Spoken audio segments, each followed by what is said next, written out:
A quiet neighborhood, a group of kids just having fun. But when one neighbor makes a single phone call, everything changes. The cops show up, but that's not where the story ends. What happens next will make you question everything about fairness, judgment, and how fast karma can strike.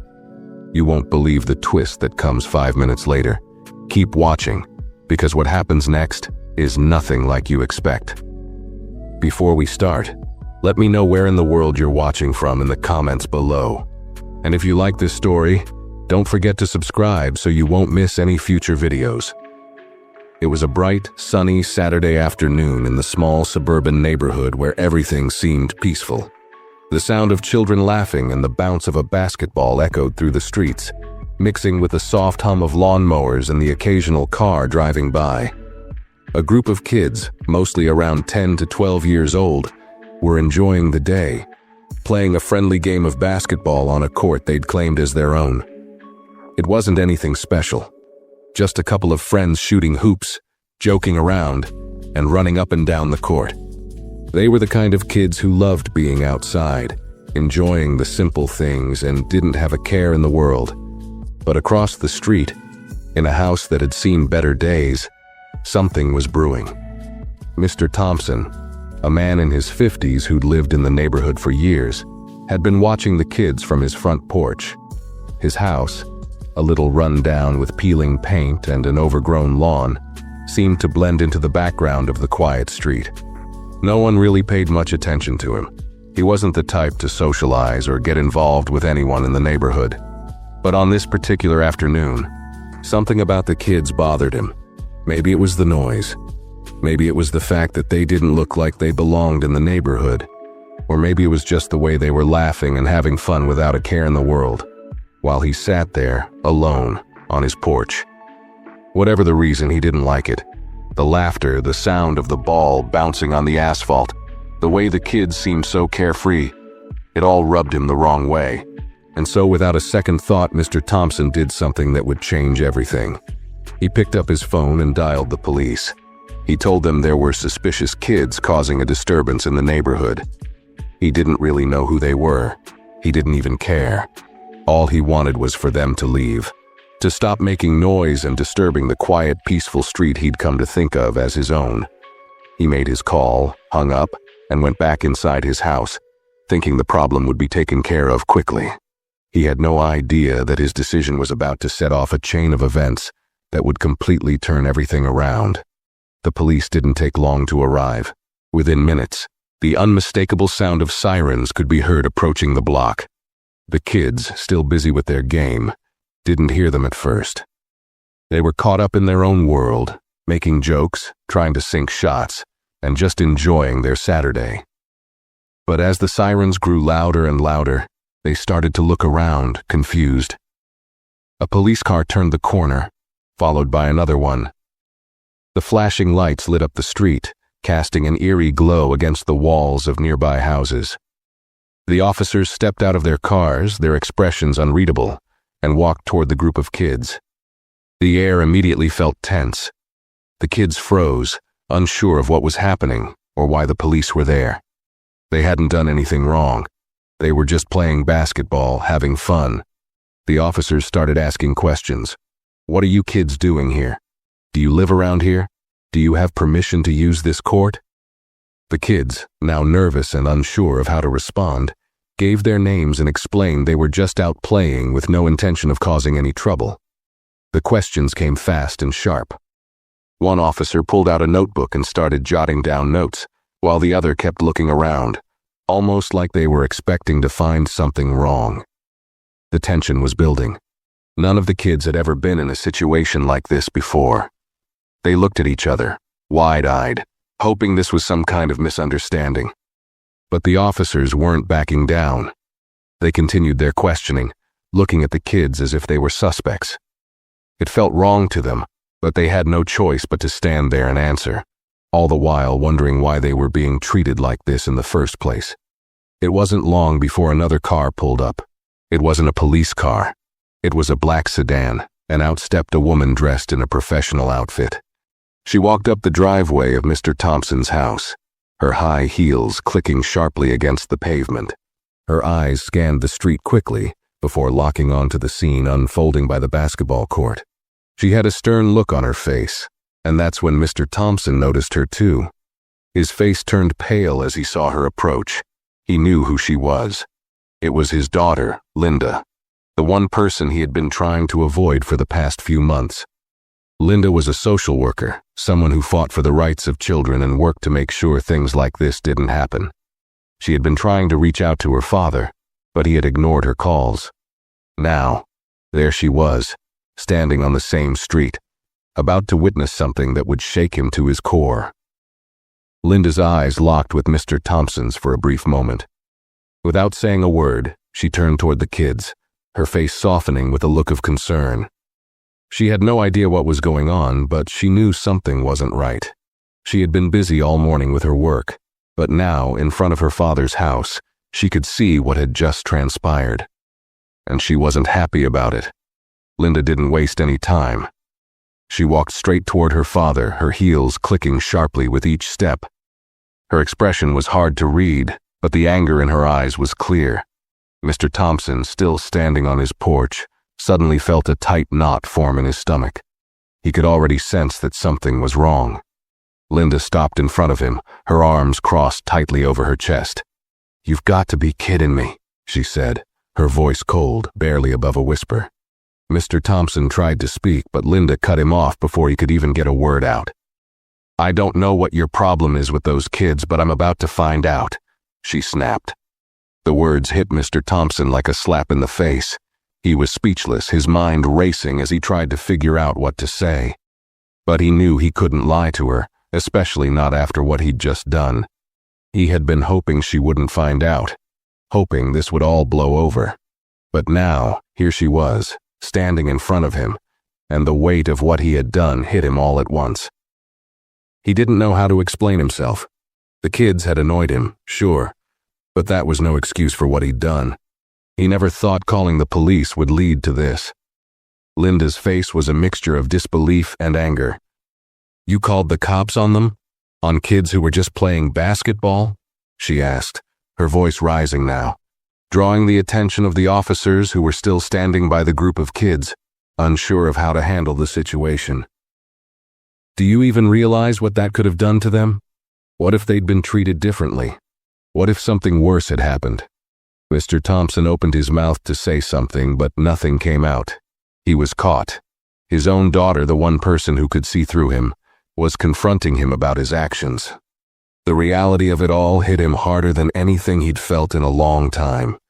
He had spent so many years trying to bury the person he was, trying to ignore the mistakes he'd made, but now they were staring him in the face, and there was no running away from it. Linda didn't wait for an answer.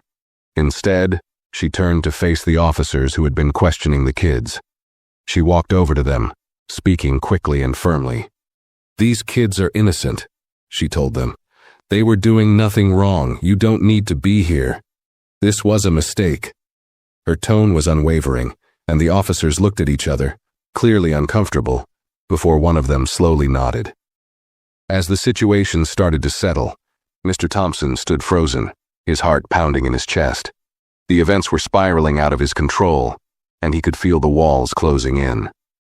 He had no idea what his daughter would do next, but he knew he had just made a mistake he couldn't undo. The worst part was, he knew he deserved whatever was coming his way. Linda's words hit harder than anything Mr. Thompson had expected. As she spoke to the officers, his heart sank deeper with each passing second. His world felt like it was crumbling around him. He had hoped for so long that he could keep the truth hidden, that he could continue living his life without facing the consequences of his actions. But now, his own daughter was standing up for those kids, and the shame was unbearable. The officers, realizing they were standing on shaky ground, began to back off.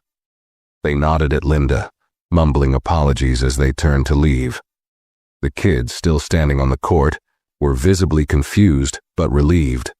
They had no idea what had just happened or why the officers were leaving, but they were grateful the situation seemed to be calming down. As the officers drove away, Linda turned back toward her father, her eyes narrowing. She had one last thing to say before she was done with him. "You've got to understand something, Dad," she said, her voice now tinged with frustration and hurt. "What you just did wasn't just a mistake, it was a choice. You saw a group of kids, and for some reason, you thought the worst of them. And then you did something that could have ruined their lives." She took a deep breath, trying to hold back her emotions. "You don't get to play the victim here, and you don't get to ignore this." Mr. Thompson felt the weight of her words settle over him, his throat tightening as guilt flooded his chest. He opened his mouth to speak, but the words wouldn't come. Linda had always been the strong one, the one who fought for what was right, who stood up for others. And now, here she was, standing before him, holding him accountable for his actions. He couldn't argue with her. There was no excuse for what he had done. He was wrong, and deep down, he knew it. Linda took one last look at him before turning to walk toward the kids. As she got closer, she knelt down to their level, offering them a reassuring smile. "You guys are okay. Don't let anyone make you feel like you're not," she said gently. The kids nodded, still processing what had just happened. Some of them looked relieved, while others seemed more puzzled than ever, trying to figure out why they'd been treated like criminals in the first place. Linda's voice softened as she continued. "Enjoy your game, and don't let anyone tell you that you don't belong here." She stood up and turned back to face her father, her expression hardening once more. "I'm done here," she said quietly, "but you and I are going to have a long talk when I get back to the office." With that, Linda walked away, leaving Mr. Thompson standing on his porch, frozen in place, feeling the full weight of his daughter's disappointment hanging over him. The silence that followed Linda's departure was deafening. Mr. Thompson stood there, staring at the empty street, unable to move, unable to speak.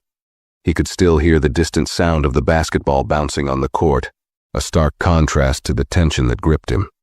His hands were trembling, and he felt a tightness in his chest, as though the weight of everything he had done was slowly suffocating him. He had hoped, for just a moment, that the situation would pass, that Linda would leave and forget about the confrontation. But deep down, he knew that wasn't going to happen. The worst part was that he had no one to blame but himself. The kids, innocent and full of life, had done nothing wrong. They were just trying to enjoy a simple game, something every child should be able to do without fear. But because of his own biases, his own assumptions, they had been dragged into a situation they never should have been part of. And Linda, his daughter, the one person who would never let him get away with such ignorance, had seen right through him. Mr. Thompson slowly sank into a chair on his porch, staring at the ground. He tried to replay the events in his mind, but it all felt blurry now. The anger he had felt earlier, the impulse to call the police, it all seemed so trivial in hindsight. What had he been thinking? The more he thought about it, the worse he felt. He had been so quick to judge, so willing to take drastic action over something so small. He had spent his entire life building walls around himself, keeping everyone at arm's length. And now those walls were coming down, one brick at a time. Meanwhile, across the street, the kids had gone back to their game. But the mood had shifted. There was a quietness in the air now, a tension that hadn't been there before. They were all still processing what had happened. Some of them whispered to each other, trying to make sense of it, while others kept shooting hoops, too nervous to speak. The question that hung over them wasn't about the game anymore. It was about the fact that they had been treated like criminals for no reason at all. None of them had ever been in a situation like this. They had no idea why the police had shown up, or why they had been questioned like that. But what they did know was that something wasn't right. They were just kids, and all they wanted to do was play. And for a brief moment, as they glanced over at Mr. Thompson's house, they couldn't help but wonder, what had they done to deserve this? As Mr. Thompson sat on his porch, the reality of his actions began to sink in, heavier with each passing second. He couldn't shake the image of Linda's face when she confronted him. He had seen that look before, many times. It was the look of someone who knew the truth, someone who wasn't afraid to speak it, and now it was aimed squarely at him. He had no idea how he was going to fix this, But he knew one thing for sure. He couldn't just pretend it never happened. As the hours passed, Mr. Thompson stayed on his porch, lost in thought, barely moving. The sound of the basketball game continued to echo from across the street, but it seemed distant now, almost like it belonged to another world. His mind was racing, trying to piece together everything that had happened, but the more he thought about it, the more it seemed like his world was unraveling. He had always prided himself on being a quiet, law-abiding citizen. He kept to himself, never involved in neighborhood drama or conflict. But today, everything had changed. He had crossed a line, one that he could never uncross. It wasn't just about calling the police on a group of kids. It was about what he had believed in that moment. He had judged them, assumed the worst about them, simply because they didn't look like the kind of people he thought belonged in his neighborhood. That was the ugly truth that he was now confronting. And as much as he hated to admit it, he couldn't deny it any longer. Linda's words kept echoing in his head. What you did wasn't just a mistake. It was a choice. She was right. He had chosen to make a call that would have far-reaching consequences. He had chosen to judge people based on the color of their skin, based on his own narrow view of the world. And now, he was left to face the fallout of that decision. The thought of how easily it could have gone wrong made him sick to his stomach. What if the kids had been treated differently? What if the situation had escalated, like so many others had in the past? What if something worse had happened? He couldn't shake the image of the police officers approaching the kids, questioning them like criminals. For a moment, he had wanted to look away, pretend it wasn't happening, but he hadn't been able to. He had made that call. He had put them in that situation. Across the street, the kids had finished their game and were starting to head home. They walked slowly, talking amongst themselves, trying to shake off the tension of the afternoon. They weren't angry, not really. They didn't fully understand what had just transpired, but they could feel the weight of it. They had been treated like outsiders, like they didn't belong in the very place they had grown up.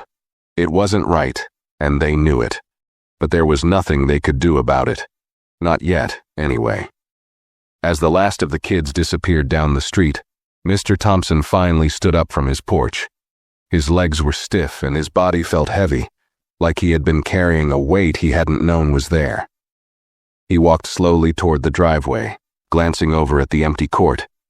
The basketball hoop was still there, still standing tall. But now it felt like a symbol of something he couldn't ignore anymore. He turned back toward his house, eyes drawn to the window where Linda had left. The conversation they would have later was inevitable. She would demand answers, and he knew he wouldn't be able to hide behind his excuses anymore. He couldn't pretend he was just a bystander in this mess. He had been a part of it, and it was time to face the truth.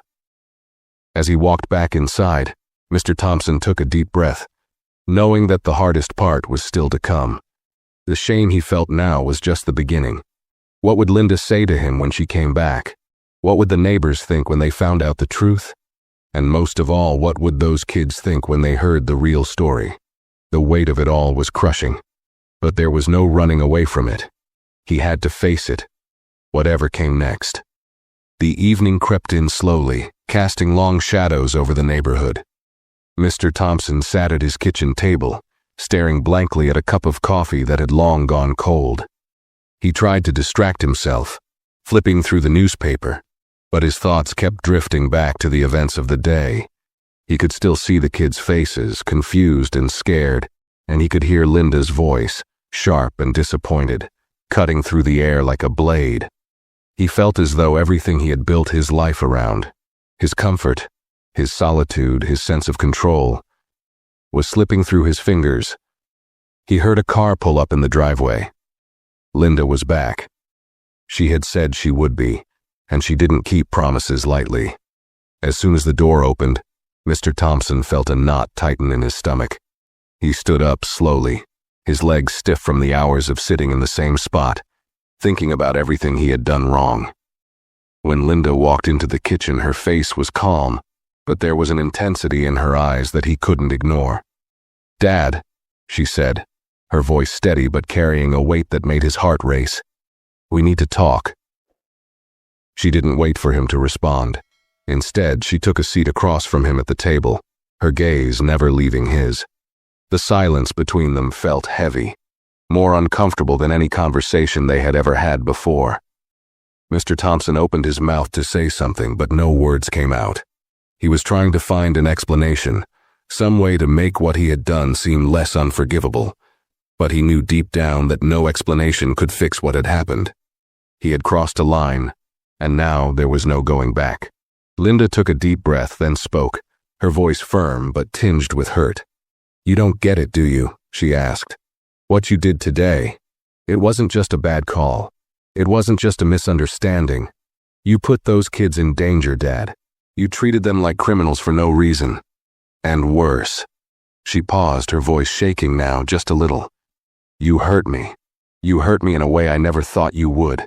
You've spent your whole life teaching me that we stand up for what's right, that we don't judge people based on their appearance or where they come from. And today you did the exact opposite." Mr. Thompson's chest tightened as he listened to his daughter's words. He wanted to say something, to explain himself, but the guilt was overwhelming. He had never seen Linda so angry, so disappointed. She was the one person in the world who had always looked up to him, who had always believed in him. And now, in this moment, he felt like he had failed her more than he had ever failed anyone. "I'm sorry, Linda," he finally managed to say, his voice hoarse. I don't know what came over me. I was angry. I was frustrated, and I didn't think. I didn't stop to think about what I was doing." His words sounded weak even to him.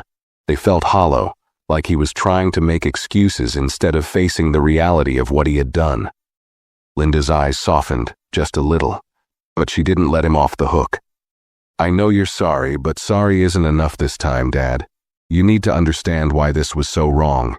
It's not just about a phone call to the police. It's about the message it sends. It's about the fact that you saw those kids as a threat, just because of the way they looked, just because of where they were. That's what needs to change." Mr. Thompson sat there silently, taking in everything she said. He had always prided himself on being a reasonable man, someone who took the time to think things through. But in that moment, he realized how quickly his assumptions had clouded his judgment. The kids had done nothing wrong. They hadn't asked for trouble. They hadn't deserved to be treated like that. And yet he had allowed his own biases and frustration to shape his actions. Linda leaned back in her chair, her eyes searching his face as if waiting for him to truly get it. "I want you to understand what you've done, not just to those kids, but to me too. I don't want to just hear words, Dad. I want to see change. I need to know that you're willing to face the truth. Not just about them, but about yourself." The weight of her words landed on him with crushing force. He had always been the kind of man who tried to avoid confrontation, who hid behind his pride and his sense of security. But now that wall was gone, and he was left exposed. All he could do was sit there staring at the table, knowing that he had to face the consequences of his actions, no matter how painful they might be. Linda stood up, her chair scraping against the floor. She didn't say anything more, but the look on her face was clear. She was done talking for now. She had said what needed to be said. And as she walked out of the room, Mr. Thompson sat there, alone once again, feeling the full weight of what he had done. He had lost something today, something important, and no amount of apologies or excuses would ever bring it back. The rest of the evening passed in a blur. Mr. Thompson couldn't bring himself to do much of anything. He barely touched his dinner, his mind still spinning from the conversation with Linda. Every time he tried to focus on something, anything, his thoughts would circle back to those kids. The way they had looked at the officers, confused and scared. The way they must have felt when he made that call. And the way Linda had looked at him, disappointed and hurt. It all felt like a weight he couldn't shake, no matter how hard he tried. He sat on his porch later that night, the sky above him darkening as the evening slipped into night. The quiet of the neighborhood seemed almost suffocating now. He used to find comfort in this silence, in the predictable stillness of suburban life. But tonight it felt like a reminder of everything he had lost. He thought about how things had been before, how he had built his life on a foundation of being respectable and proper, how he had kept his distance from anything or anyone that threatened his sense of control. But now, that image of himself was shattered, and for the first time, he saw just how hollow that facade had been. What kind of man had he become, really? He had spent years hiding behind his bitterness, behind his assumptions about others. It had been easier that way, easier to blame the world for his problems than to face the uncomfortable truths about himself. But now, everything felt different. He could no longer ignore what he had done. He couldn't run from it. He had been forced to confront his own prejudice, his own mistakes, and it was worse than he had ever imagined. As the night grew darker, Mr. Thompson heard the faint sound of footsteps coming down the street. A group of kids, laughing, walking home after a long day. They were the same kids he had called the police on just hours earlier. They walked past his house, unaware of the man sitting on the porch who had made their afternoons so much harder. They were still laughing, still joking around like nothing had happened. It was almost as if the entire situation had been erased from their minds. But for Mr. Thompson, it wasn't that easy. He couldn't just let it go.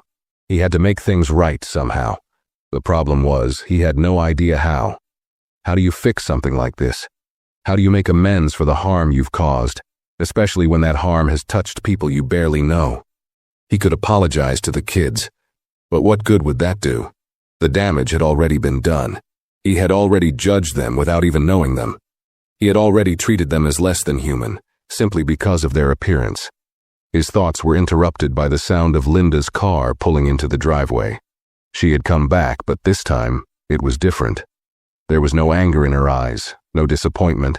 She was calm, perhaps too calm. When she walked up to the porch, she didn't speak right away. She just stood there for a moment watching him. Mr. Thompson looked up at her, unsure of what to expect. "Dad," she said, her voice softer now, but still serious. "I need you to understand something. You don't fix this with words. You don't just apologize and expect everything to be okay. What you did today wasn't just a mistake. It's a reflection of how deep these issues go. But you can make a choice. You can choose to change. You can choose to learn. And that's the only way this will ever get better." Her words stung, but they were true. He had been living his life a certain way for so long, stuck in his own narrow view of the world. It had been easy to blame others, to see the world in black and white. But now the world felt much more complicated, and he realized he had been blind to it for far too long. He didn't know how to change. He didn't know where to start. But for the first time in a long time, he felt like he had to try. Linda looked at him one last time, then turned to walk inside. But before she disappeared into the house, she stopped and said, "I'm not going to give up on you, Dad. But you have to do the work. You have to do better." And with that, she was gone. Mr. Thompson sat there in the darkness, the weight of her words settling over him. He didn't have all the answers, and he didn't know if he ever would. But he knew one thing for sure. He couldn't keep going the way he had been. Something had to change. And for the first time, he realized that change had to start with him. The days that followed were a blur of uncertainty and reflection. Mr. Thompson went through the motions of his daily routine, but everything felt different now. The quiet of the neighborhood no longer felt peaceful. It felt like a reminder of his failures. Every time he saw a group of kids laughing on the street, or heard the sound of a basketball bouncing, his mind would flash back to that afternoon, back to the moment he called the police. He couldn't escape it. No matter how hard he tried to move on, it kept pulling him back. And in the silence of his own home, the weight of what he had done seemed to grow heavier with each passing hour. Linda had gone back to her work, and though she was calm with him, it was clear that things had changed between them. There was a distance now, a gap that hadn't been there before.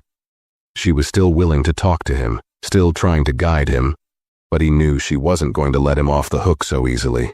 She wasn't angry anymore, but the hurt was still there, lingering in her words and her eyes. Mr. Thompson realized that the trust he had taken for granted had been shaken, and it wasn't something he could fix overnight. He had thought at first that maybe time would heal things. Maybe if he just laid low and kept his head down, it would all blow over. But he quickly realized that wasn't going to work. The damage he had caused wasn't something that could be erased with silence. He needed to do something. Something that would show he was serious about changing, about making amends. But what? How could he possibly make up for the harm he had caused? The more he thought about it, the more he realized that it wasn't just about fixing things with Linda or the kids. It was about fixing something deeper inside himself. He had spent so many years avoiding uncomfortable truths, ignoring his own biases, that he had never truly looked at the world around him. He had never questioned the assumptions he had been carrying, the way he had viewed people based on superficial things like race, class, and appearance. It was easier to judge from a distance than to face the reality of the world. But now he couldn't ignore it anymore. One evening, a week after the incident, Mr. Thompson made a decision. He was going to start by confronting his own ignorance. It wouldn't be easy, but he had to try. He had to face the people he had wronged, starting with the kids. The next morning, he walked across the street to the basketball court. It felt awkward, as though he were stepping into a world he had no business being in. But he kept walking, determined. When he reached the court, the kids were there again, playing just like before. Their laughter filled the air, but there was an edge to it now, something different. They saw him approaching, and for a moment they all stopped, their eyes wary. Mr. Thompson took a deep breath. This was it. He had no idea how they would react, but he had to try. He had to own up to what he had done. "Hey," he called out, his voice a little shaky but steady enough. "Can I talk to you all for a minute?" The kids exchanged glances, unsure of what to make of him. He was the man who had called the cops on them just days earlier. He was the one who had treated them like criminals for no reason. But they stayed quiet, watching him closely. "I'm really sorry for what happened the other day," Mr. Thompson began, feeling the weight of every word. "I made a mistake. I judged you all unfairly. I called the police on you, and that was wrong. I want to apologize for putting you in that situation. You didn't deserve it, and I'm sorry for making you feel like you didn't belong here." The kids were silent for a moment, processing his words. Mr. Thompson wasn't sure if they believed him, or if they even wanted to hear it. But he kept going, speaking from the heart. "I know I can't take back what I did, and I'm not asking you to forgive me right away. But I want to do better. I want to change, and I want to show you that I can. I don't expect anything from you, but I hope you know I'm truly sorry."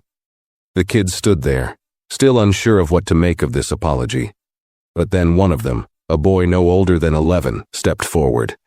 He had a serious look on his face, but there was something in his eyes that softened as he spoke. "We don't really know why you did what you did," he said, his voice quiet but clear. "But we're glad you said sorry.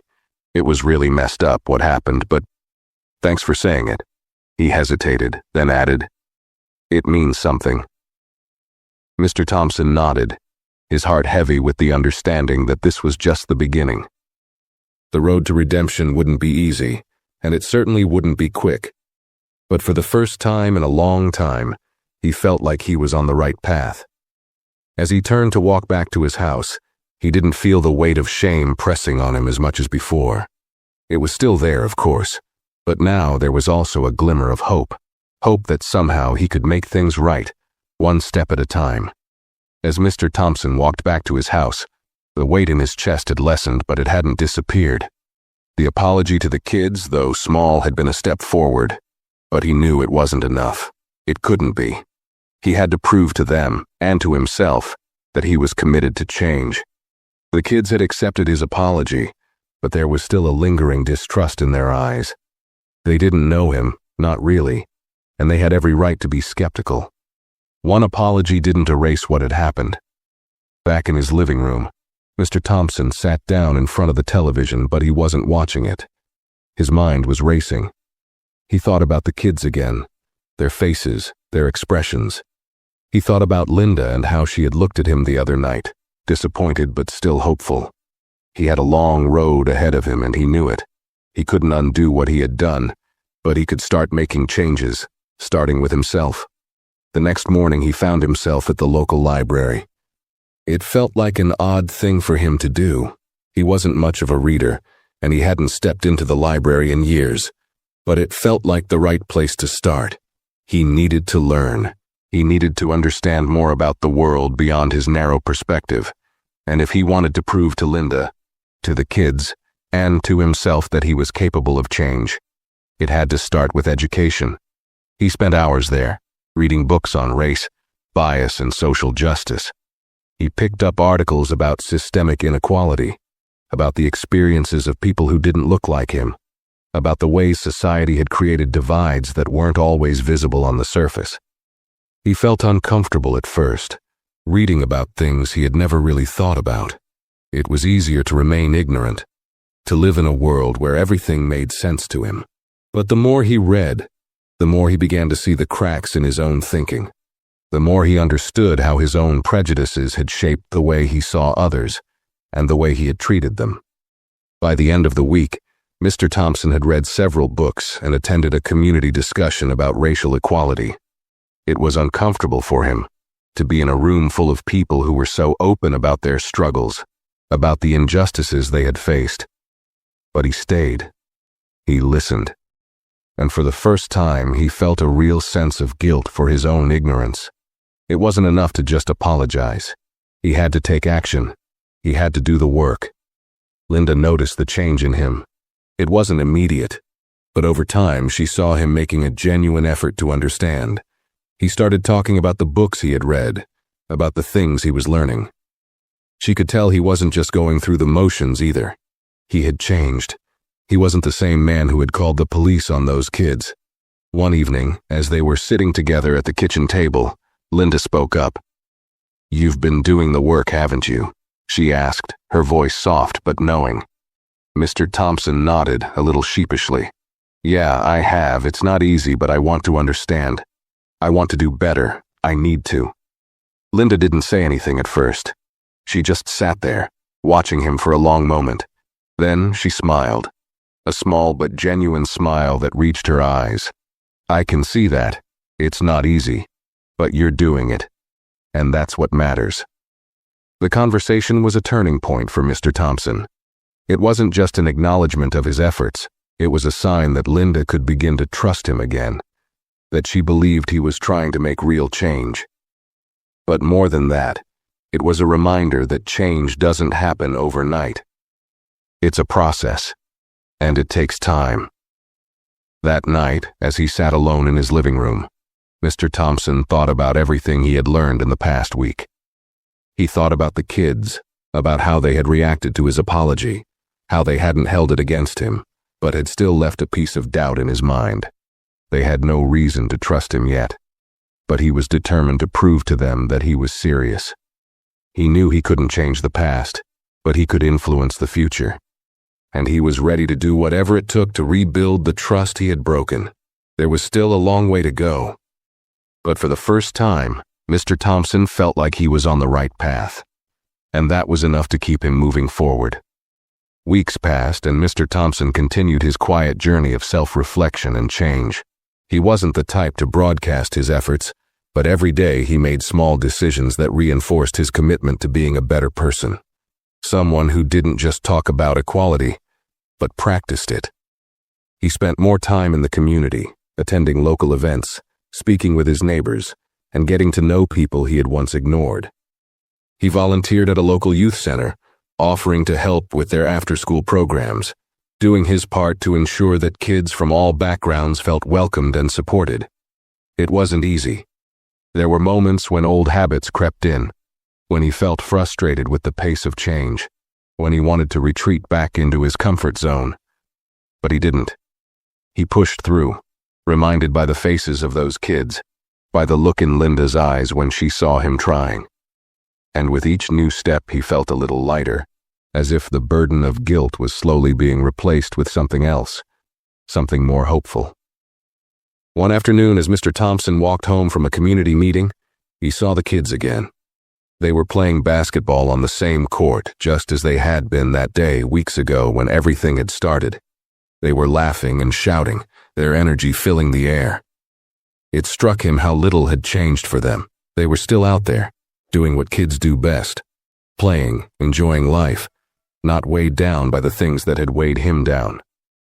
He stopped at the edge of the court and watched them for a moment.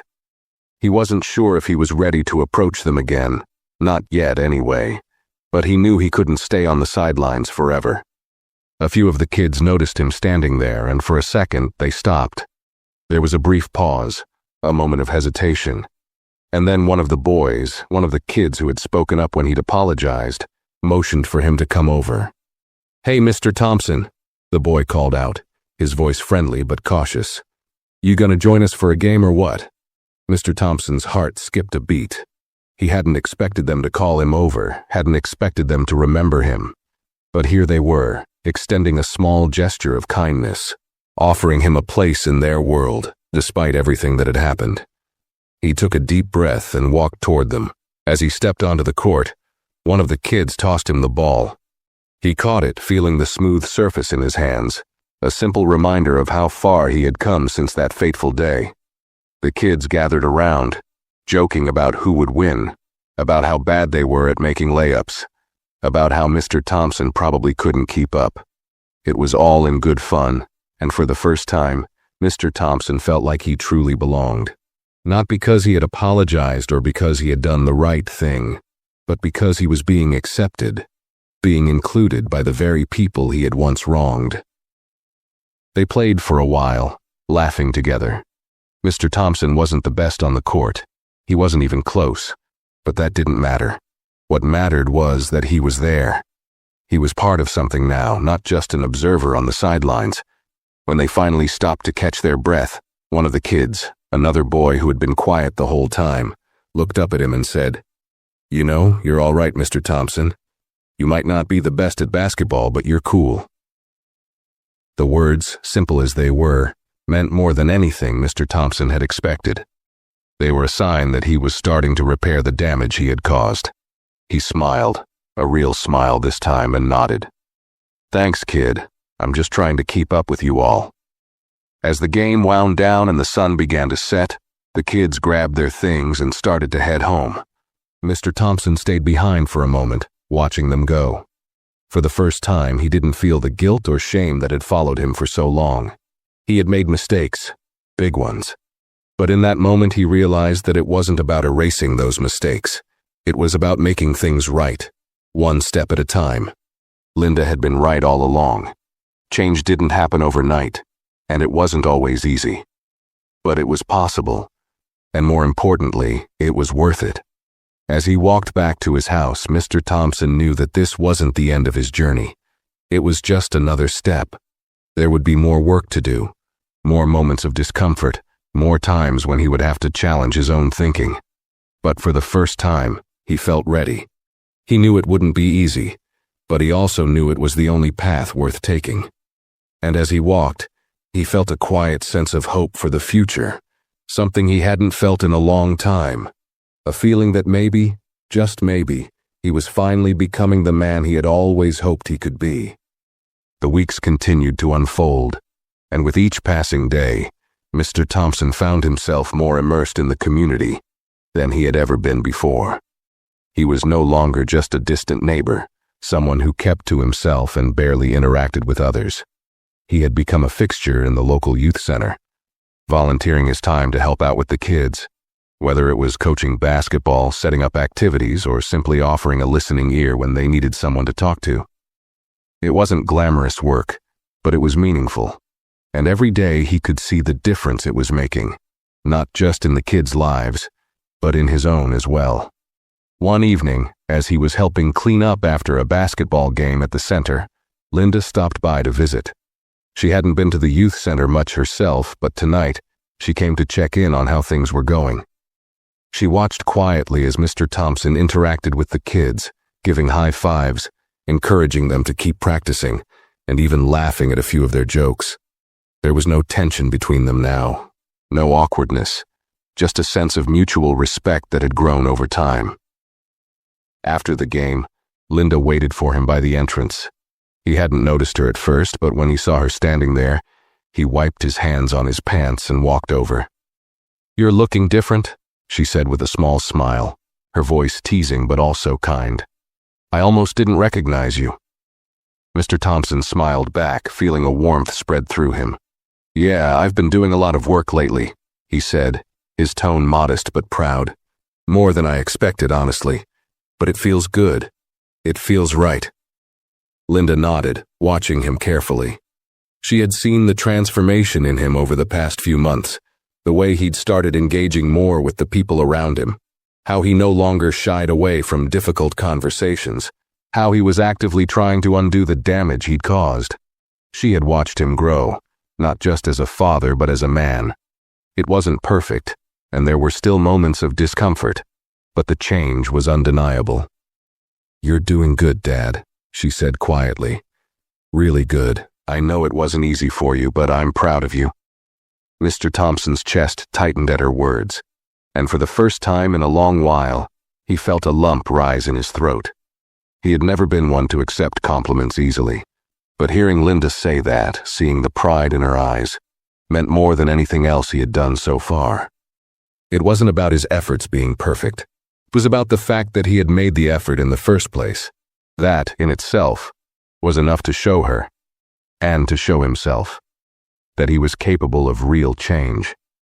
He cleared his throat, trying to hold back the wave of emotion. "Thanks, Linda," he said quietly. "That means more than you know." For a moment they just stood there, the noise of the kids in the background fading into the distance as they shared a quiet, meaningful moment. It was a moment of understanding, a moment of healing. He still had work to do, he knew that, but for the first time, he didn't feel like he was doing it alone. The next day, after a long shift at the youth center, Mr. Thompson decided to take a walk through the neighborhood.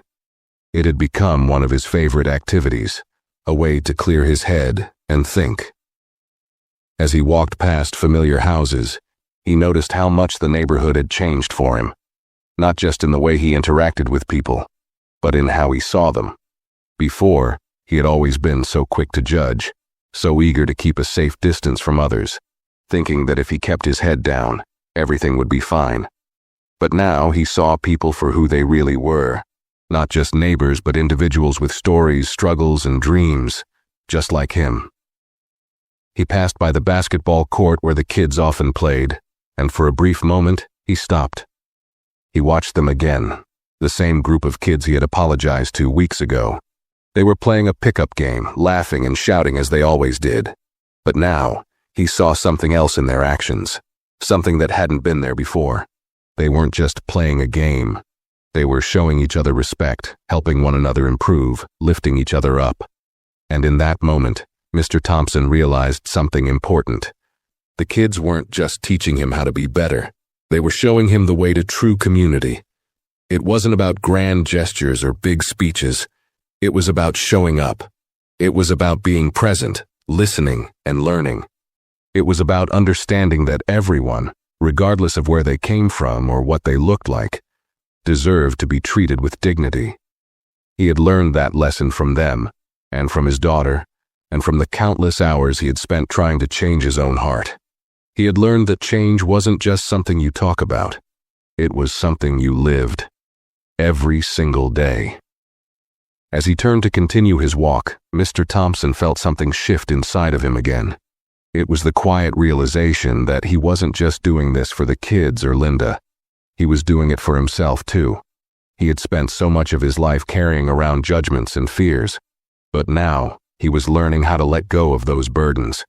He didn't know where the road ahead would take him, but for the first time, he felt hopeful. The past might have been full of mistakes, but the future was wide open. And for the first time in a long time, he felt ready to face it head on. As the weeks turned into months, Mr. Thompson found himself more deeply entrenched in his community. He continued volunteering at the youth center, offering not just his time, but his heart. And it became clear to everyone around him that he wasn't the same person who had made that fateful call to the police all those months ago. He had grown, not just in his actions, but in the way he saw the world and the people around him. His efforts to make amends weren't just a way to ease his own guilt.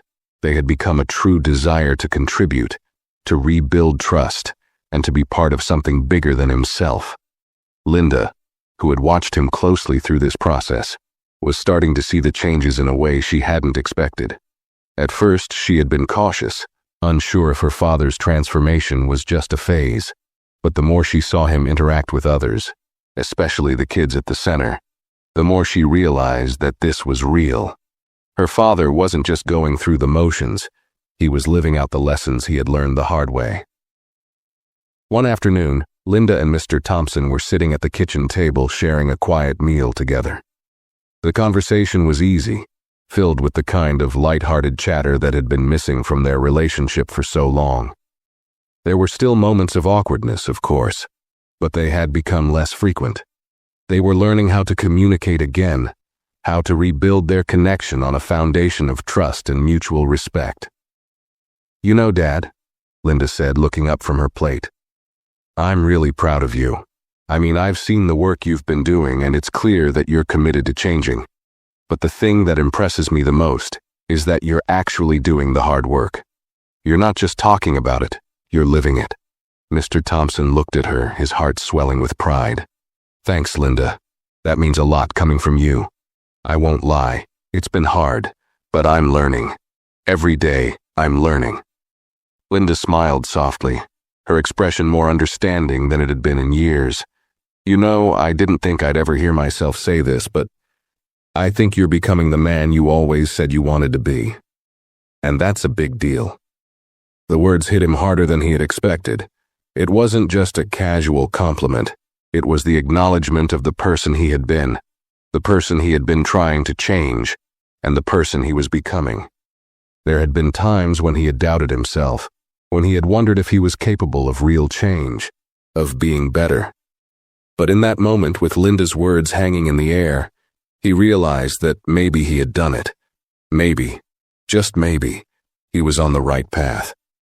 They finished their meal in a comfortable silence, and when they were done, Linda stood up and grabbed her keys.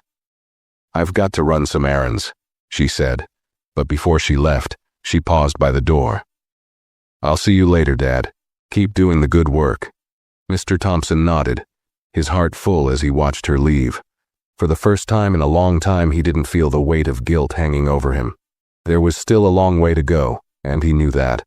But in that moment, he understood something profound. Change wasn't about perfection. It was about progress. And every step he took, no matter how small, was leading him in the right direction.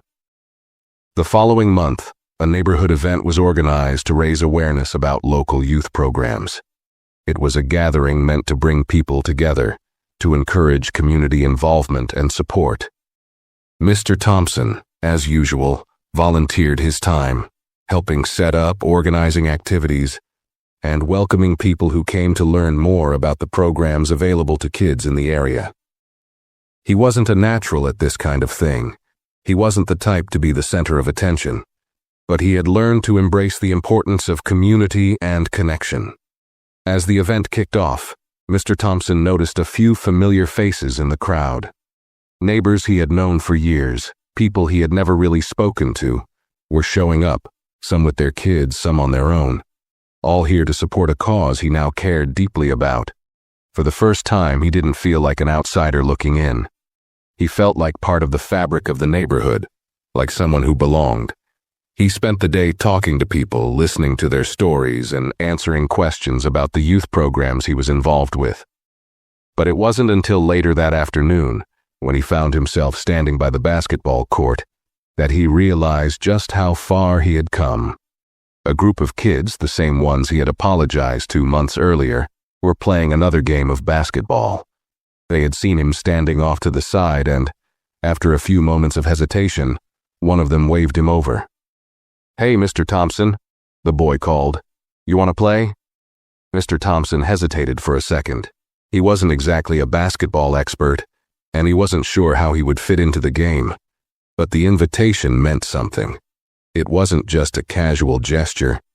It was their way of saying that they accepted him, that they saw him as part of their community now. He couldn't turn that down. With a smile, he walked over to the court and joined in. The kids were competitive, but they were also patient with him, laughing when he missed a shot or fumbled the ball. It was all in good fun, and for a few minutes, Mr. Thompson forgot about the weight of the past and just enjoyed the game. He wasn't the best player, far from it, but that didn't matter. What mattered was that he was there, and the kids were happy to have him. As the game ended and the kids began to head home, one of the older boys, the same one who had first accepted his apology, came over and gave him a nod of respect. "You did good, Mr. Thompson. You might not be the best, but you played. That counts." Mr. Thompson smiled, feeling a surge of gratitude. "Thanks, kid. You're right, it counts." And for the first time, he realized just how much it did count. Not just on the basketball court, but in every aspect of his life. He had started out as a man who made a mistake, but he was becoming someone who was making things right, one step at a time. As he watched the kids walk off into the evening, Mr. Thompson felt a sense of peace settle over him. It wasn't a perfect resolution, and he knew he still had plenty of work to do. But he was no longer defined by his mistakes. He had been given a second chance, and he was determined to make the most of it. And for the first time in a long time, he felt truly hopeful about the future. The following week saw Mr. Thompson fully immersed in his new life. The days seemed to pass with a purpose he had never known before. Every morning, he woke up with a sense of responsibility, not just to himself, but to the community that had accepted him, to the kids who trusted him, and to Linda, who had pushed him to be better. The journey he had embarked on, though difficult and sometimes uncomfortable, was slowly beginning to feel like a new chapter, one that was still in the making, but filled with possibility. His work at the youth center continued, and he spent his evenings attending community meetings, learning about ways to further support underprivileged youth and get involved in local activism. He even began to teach a weekly workshop on conflict resolution for kids, using his own experiences and struggles as lessons on how to overcome adversity. He had learned that real change didn't just come from actions, but from sharing your journey, showing others that it was possible to grow, to change, to move forward from past mistakes. Linda had noticed the difference in him more and more. She had seen him grow from someone who was distant, judgmental, and withdrawn, into someone who was truly engaged with the world around him. They spent more time together now, having real conversations about things that mattered, about the future, about the past, about how they could make the world a better place, even in small ways.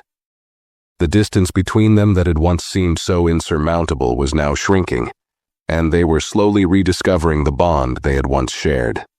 One evening, as they were sitting in the living room, Linda looked up at him, her expression thoughtful. "You know, Dad, I've been thinking," she began, her voice steady but with a hint of warmth. "I think you've really done it. You've changed." Mr. Thompson looked at her, surprised but deeply moved. "What do you mean?" he asked, his voice soft. "I mean," she continued, "you've done more than just apologize or say the right things. You've actually changed, and that's something not everyone can do. But you did it. I'm proud of you." He felt a lump form in his throat at her words. I couldn't have done it without you, Linda. You showed me the way. And the kids, they've taught me more than I ever imagined." Linda smiled, her eyes glistening just a little. "You're not done, Dad. There's always more to do. But you're on the right path, and that means everything." The conversation was simple, but it held so much weight. For the first time in a long time, Mr. Thompson felt like he was truly seen for who he was now, not for the mistakes of his past. And that was a feeling he had never thought possible. As Mr. Thompson stood on the porch that evening, watching the sun dip below the horizon, he couldn't help but reflect on how far he had come. It was hard to believe that just a few months ago, he had been a man filled with bitterness, carrying around a heavy load of guilt and shame, too afraid to face his own biases and mistakes. Now, standing in the same neighborhood, everything felt different. He wasn't just part of the neighborhood anymore. He was a true member of it. He had learned to connect with people on a deeper level, not just through shared interests, but through understanding, empathy, and genuine care. The kids from the basketball court were more than just faces he recognized now. He knew their names, their families, their stories. They weren't just the kids from across the street. They were his community, and he had learned to care about their lives as much as he cared about his own. He had seen their struggles, their triumphs, and most importantly, their resilience. In many ways, they had taught him more than he had ever imagined. And as he looked at the court, now empty in the fading light of the day, he thought about the power of second chances. How many people in his life had given him the opportunity to make things right? Linda had. The kids had, and even the community had shown him that change was possible, that forgiveness and growth weren't just ideas, they were actions. He had learned that redemption wasn't something handed to you. It was something you had to work for day after day with every choice you made. Mr. Thompson turned back toward the house, feeling the cool evening air on his face. He didn't have all the answers. He didn't know what the future held, or how many more challenges he would face. But for the first time in years, he felt at peace with who he was. He wasn't perfect, and he never would be. But he was trying, and that was enough. Inside, Linda was finishing up a phone call. She smiled when she saw him enter, and for the first time in a long time, it was a smile that was free of any hesitation, free of the shadows that had once loomed over their relationship. It was a smile of pride, of connection, of knowing that they were finally moving forward together. "Ready to go for a walk?" she asked, her voice light. "Yeah," he said, his heart lighter than it had been in years. "Let's go." And as they walked out the door side by side, Mr. Thompson couldn't help but think that this was what it all boiled down to: a journey. A journey of growth, of forgiveness, of learning to embrace change, no matter how difficult or uncertain it seemed. He didn't know where the road ahead would take him, but he was ready to walk it, one step at a time. Over the next few months, Mr. Thompson continued to settle into his new life. His involvement in the community grew, and so did his relationships with the kids, their families, and even the neighbors who had once kept their distance. He wasn't just known as the quiet man who lived on the corner anymore. He had become a fixture, someone people relied on and respected. And it wasn't because of his past accomplishments or any grand gestures he had made. It was because of the genuine effort he had put in to be a better person, day by day. One of the most significant moments came during a local town meeting where community leaders were discussing ways to improve youth engagement and make the neighborhood a better place for kids. Mr. Thompson had been invited to speak, an invitation he would have never imagined receiving just a year ago. As he stood before the group, a mix of old and new faces, he felt a mix of nerves and gratitude. "I've spent a lot of time thinking about what makes a community strong," he began, his voice steady but thoughtful. "It's not just about what we do for ourselves, or even for each other in the immediate moment. It's about showing up, being present, and giving the next generation the tools they need to thrive. I've been lucky to have the chance to do that in my own small way, with some of the kids in this neighborhood, and I've learned more from them than I ever expected." He paused for a moment, looking out at the faces in the room. "I've made mistakes, big ones, but what I've learned is that it's not about being perfect. It's about being willing to change, to listen, to take responsibility for your actions, and to show up for the people who need you." There was a quiet, thoughtful pause after he spoke. Then, to his surprise, the room erupted in applause. It wasn't just the words that had impacted them. It was the authenticity behind them, the willingness to admit his past mistakes and show how far he had come. It was real. It was raw. And it was something that resonated deeply with everyone there. Linda, who had been sitting in the back of the room, watched her father with a quiet pride. She knew that it hadn't been easy for him to stand there, sharing the truth of his transformation with so many people. But she also knew that it was this very honesty that had helped him rebuild not just his own life, but the connections that had once seemed so distant and impossible. Later, as the meeting wrapped up and the crowd dispersed, Mr. Thompson found himself surrounded by a few of the kids from the youth center. They were eager to thank him, to shake his hand, to tell him how much his words had meant to them. It was a humbling moment, and one he would never forget. "Mr. Thompson," one of the boys said, his voice full of respect, "you've taught us a lot more than just basketball. You've shown us that it's okay to mess up as long as we learn from it and keep moving forward." Mr. Thompson smiled, a deep sense of fulfillment filling him. "Thanks," he said, his voice thick with emotion. "You all taught me that too, and I'm proud of each one of you." As he walked home that evening with Linda by his side, he realized that he had found a new purpose, one that wasn't about being perfect, but about being present. He had become part of a community that was constantly evolving, and in doing so, he had found the kind of peace he had been searching for his entire life. A year passed since Mr. Thompson had started down this path of change, and with each passing day, he became more deeply embedded in the fabric of his neighborhood. He continued to mentor the kids at the youth center, helping them not only with basketball but with life lessons that he had learned the hard way. He spent countless evenings having conversations with kids about their dreams, their fears, their struggles, listening in a way he had never listened before. And with every interaction, he saw himself becoming a better version of the person he had always hoped he could be.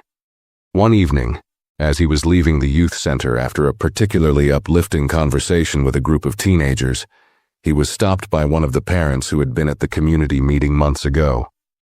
She was a woman he had never spoken to much before, but she had been one of the first to offer him a genuine thank you after his speech.